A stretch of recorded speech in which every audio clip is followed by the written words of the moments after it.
ఒక neuro surgeon గా నేను నా బ్రెయిన్ ని ప్రొటెక్ట్ చేసుకోవడానికి నేను తినే టాప్ 5 ఫుడ్స్.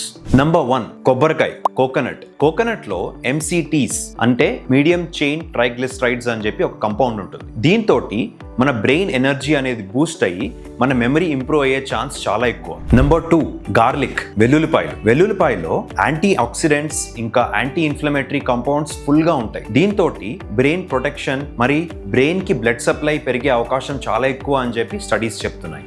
నంబర్ 3 టర్మరిక్ అంటే పసుపులో ఒక యాక్టివ్ కంపౌండ్ కర్క్యూమిన్ అని ఉంటుంది. దీంతో మన బ్రెయిన్ లో BDNF brain derived neurotrophic factor పెరిగే అవకాశం ఎక్కువ ఉంటుంది. దీనివల్ల new brain cells or neurons grow అయ్యే అవకాశం ఉందని స్టడీస్ చెప్తున్నాయి. నంబర్ 4 ఫర్మెంటెడ్ ఫుడ్స్ అంటే పెరుగు, దోసలు, ఇడ్లీ ఇలాంటి వాటిల్లో ప్రోబయాటిక్స్ ఉంటాయి. ఈ ప్రోబయాటిక్స్ అనేది మన గట్ మీద ఎఫెక్ట్ చేసి ఇండైరెక్ట్ గాను డైరెక్ట్ గాను మన brain mood and function improve చేస్తాయి. 5th thing almonds and walnuts లో vitamin E and omega-3 fatty acids అనేది చాలా రిచ్ గా ఉంటాయి. దీంతో మీ brain cognitive function memory improve అయ్యే ఛాన్స్ కూడా చాలా ఎక్కువ ఉంటుంది.